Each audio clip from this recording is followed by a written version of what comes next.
Hello everyone. In this part, we will see methods of measuring elasticity of demand or estimation of elasticity of demand. Basically, മൂന്ന് methods ആണ് ഒരുപാടുണ്ട്.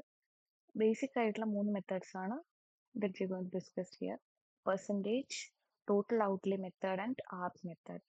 Percentage or point elasticity method എന്ന് പറഞ്ഞാൽ നമ്മൾ quantity ഡിമാൻഡും പ്രൈസും തമ്മിലുള്ള relationship percentage vice കാണുന്നതാണ്. It calculates the elasticity of demand of a particular price and quantity combination. പ്രൈസും ക്വാണ്ടിറ്റി ഡിമാൻഡിനും വെച്ചിട്ട് അത് തമ്മിലുള്ള റിലേഷൻഷിപ്പ് കാണും. So PED, percentage method, equal to percentage change in quantity demanded by percentage change in price. So ഇതിന്റെ interpretation എന്ന് പറഞ്ഞാൽ ഇപ്പം suppose നമുക്ക് കിട്ടുന്ന വാല്യൂ ഇസ് ഗ്രേറ്റർ ദാൻ 1, നമുക്ക് പറയാം ഡിമാൻഡ് ഇസ് ഇലാസ്റ്റിക്. അതായത് പ്രൈസ് കൂടുമ്പോൾ ഡിമാൻഡ് കുറയും, പ്രൈസ് കുറയുമ്പോൾ ഡിമാൻഡ് കൂടും, നല്ല ചേഞ്ചസ് ഉണ്ടാവും. ലെസ് ദാൻ 1 എന്ന് പറയുമ്പോൾ നമുക്ക് പറയാം എന്ത് ഇൻഇലാസ്റ്റിക് ആണ്. അതായത് പ്രത്യേകിച്ച് മാറ്റങ്ങളും കാര്യങ്ങളും ഒന്നുമില്ല പ്രൈസ് ചേഞ്ച് ചെയ്യുമ്പോൾ. ഈക്വൽ ടു 1 എന്ന് പറഞ്ഞാൽ യൂണിറ്ററി ഇലാസ്റ്റിക്, പ്രൈസും ക്വാണ്ടിറ്റിയും സെയിം പ്രപ്പോർഷനിലായിരിക്കും ചേഞ്ച് ചെയ്യുക. ഈക്വൽ ടു 0 എന്ന് പറഞ്ഞാൽ പെർഫെക്റ്റ്ലി ഇൻഇലാസ്റ്റിക്, ഒരു ചേഞ്ചും ഉണ്ടാവില്ല. ഇൻഫിനിറ്റി എന്ന് പറഞ്ഞാൽ പെർഫെക്റ്റ്ലി ഇലാസ്റ്റിക്, പ്രൈസ് കുറച്ച് ചേഞ്ച് ചെയ്യുമ്പോൾ തന്നെ ഡിമാൻഡ് ഒരുപാട് ചേഞ്ച് ചെയ്യും. ഇത് ഇലാസ്റ്റിറ്റി ഓഫ് ഡിമാൻഡിനനുസരിച്ച് ചേഞ്ച് ചെയ്യുന്ന ഇന്റർപ്രിട്ടേഷൻ ആണ്. We have already seen it. Degrees of price elasticity നമ്മൾ ഓൾറെഡി കണ്ടതാണ്.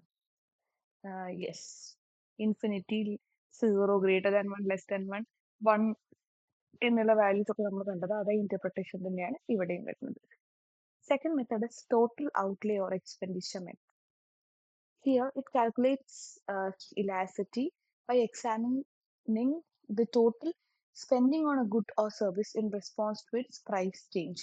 പ്രൈസ് ചേഞ്ചിനനുസരിച്ച് എത്രത്തോളം നമ്മൾ ചെലവാക്കുന്നു, ഒരാൾ എത്രത്തോളം ചെലവാക്കുന്നു എന്നുള്ളത് അനുസരിച്ചാണ് ഇവിടെ ഇലാസ്റ്റിറ്റി കാണുന്നത്. And here total expenditure is obtain by multiplying price with quantity demand. Multiply ചെയ്തിട്ടാണ്, മറ്റേ സ്ഥലത്ത് എന്തായിരുന്നു നമ്മൾ ഡിവൈഡ് ചെയ്തിട്ട് പെർസെൻറ്റേജ് ചേഞ്ച് ഡിവൈഡ് ചെയ്തിട്ടാണ് കണ്ടുപിടിക്കുന്നത്.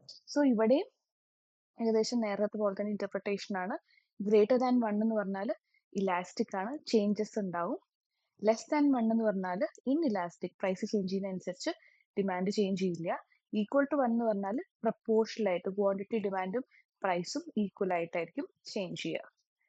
Then third one is ARC or average elasticity method. ഇത് ഒരു റേഞ്ച് ഓഫ് പ്രൈസസിൽ, അതായത് കുറച്ചധികം മെത്തേഡിൽ കുറച്ചധികം പ്രൈസസിൽ നമ്മൾ ഇലാസ്റ്റിറ്റി കണ്ടുപിടിക്കുന്ന ഒരു മെത്തേഡാണ്. Here elasticity at a specific point on the demand curve, the arc elasticity method considers average elasticity over a range. അതായത് എത്ര ആവറേജ് ആയിട്ട് എങ്ങനെ പ്രൈസിനനുസരിച്ച് ഡിമാൻഡ് ചേഞ്ച് ചെയ്യും, ഒരു പെർട്ടിക്കുലർ ടൈം അല്ല, കുറച്ച് കാലത്തേക്ക്. അതായത് പോയിന്റ് ഇലാസ്റ്റിറ്റി മെത്തേഡ് ഒക്കെ ഒരു പെർട്ടിക്കുലർ പോയിന്റിലാണ് നമ്മൾ കണ്ടുപിടിക്കുന്നത്. നേരെ മറിച്ച് ആർക്ക് ഇലാസ്റ്റിറ്റി എന്ന് പറഞ്ഞാൽ ആസ് ദ നെയിം ഇൻഡിക്കേറ്റ്സ്, ഇവിടെ ആവറേജ് ഇലാസ്റ്റിറ്റിയിൽ as the name indicates average, ഒരു പെർട്ടിക്കുലർ പോയിന്റ് ഓഫ് ടൈമില്ല, ഓരോ റേഞ്ച് ഓഫ് ടൈം, കുറച്ച് കാലത്തിന്റെ ഇടയ്ക്ക്, കഴിഞ്ഞ 2 മാസം എങ്ങനെയായിരുന്നു ചേഞ്ച് എന്നുള്ളത് നമ്മൾ കണ്ടുപിടിക്കും. ഇവിടെയും ഗ്രേറ്റർ ദാൻ 1 എന്ന് പറഞ്ഞാൽ elastic, less than 1 inelastic and equal to unitary elastic. So 3 methods നമ്മൾ കണ്ടു: percentage method or point elasticity, total outlay method and ARC method. Now we'll see the concept of demand forecasting. Forecasting എന്ന് പറഞ്ഞാൽ എന്താണ്? Predict ചെയ്യും. For demand forecasting, as the name indicates, it is the process of predicting the demand for future. ഭാവിയിൽ ഒരു പ്രൊഡക്റ്റിന്റെ demand എന്തായിരിക്കും എന്നുള്ളത് past data വെച്ചിട്ട് നമ്മൾ ഡിറ്റർമിൻ ചെയ്യുന്നതാണ് ഡിമാൻഡ് ഫോർകാസ്റ്റിംഗ്. ഫോർ എക്സാമ്പിൾ, നമ്മൾ 100, 150, 200 യൂണിറ്റ് ഒക്കെ പ്രൊഡ്യൂസ് ചെയ്തെങ്കിൽ ഇനി അടുത്ത ഏപ്രിൽ നമ്മൾ ഇതിന്റെ ഒരു ആവറേജ് ആയിട്ടുള്ള 150 പ്രൊഡ്യൂസ് ചെയ്യും എന്നുള്ളത് പ്രെഡിക്റ്റ് ചെയ്യും.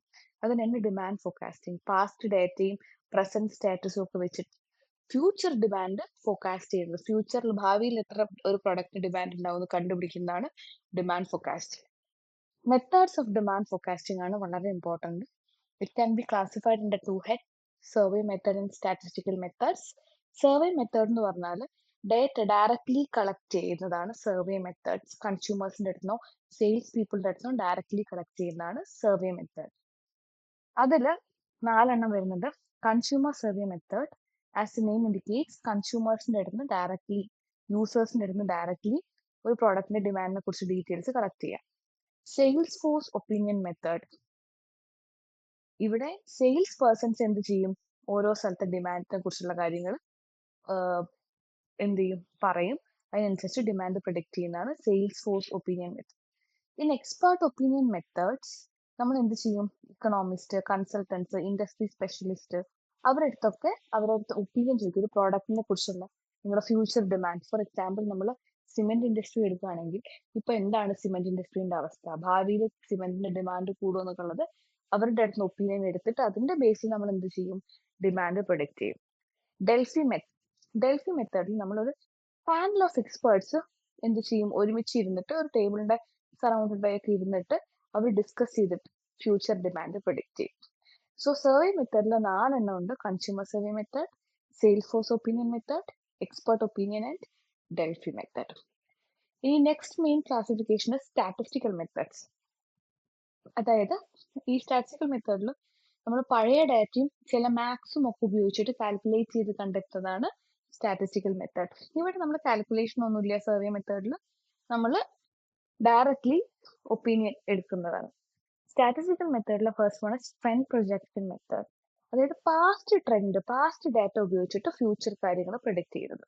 റിഗ്രഷൻ അനാലിസിസ് എന്ന് പറയുമ്പോൾ ഇവിടെ നമ്മുടെ മാത്തമാറ്റിക്കൽ ടൂളാണ് റിഗ്രഷൻ അനാലിസിസ്, സ്റ്റാറ്റിസ്റ്റിക്കൽ ടൂളാണ്.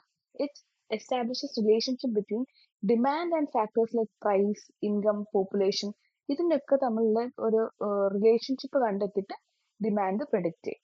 ഡിമാൻഡും അതിന്റെ ഡിറ്റർമിനൻസും തമ്മിലുള്ള റിലേഷൻഷിപ്പ് കണ്ടെത്തിയിട്ട് ഫ്യൂച്ചർ ഡിമാൻഡ് പ്രൊഡിക്റ്റ് ചെയ്യും. ഇക്കണോമെട്രിക്സ് മോഡൽസ്, ഇത് ഇക്കണോമിക്സിലെ തിയറിയും സ്റ്റാറ്റിസ്റ്റിക്കൽസിലെ ടെക്നിക്കും ഒക്കെ ഉപയോഗിച്ചിട്ട് എന്ത് ചെയ്യും, ഡിമാൻഡ് പ്രൊഡിക്റ്റ് ചെയ്യുന്നതാണ്. ഇതൊക്കെ ഒരുപാട് പഠിക്കാനുള്ള കാര്യങ്ങളാണ്. ബേസിക് ആയിട്ട് എന്താണെന്നത് മാത്രം മനസ്സിലാക്കുക.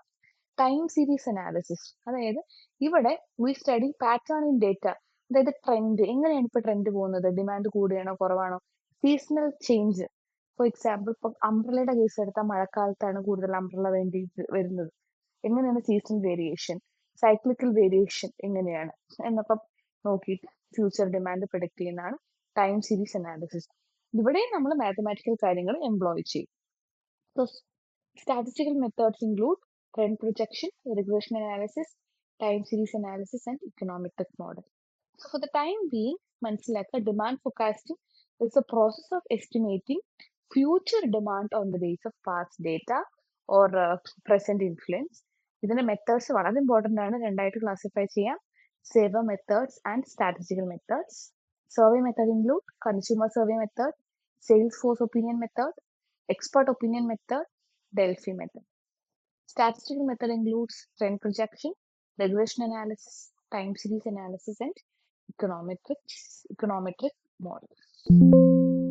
So this is all about demand forecasting and methods of estimation of price elasticity.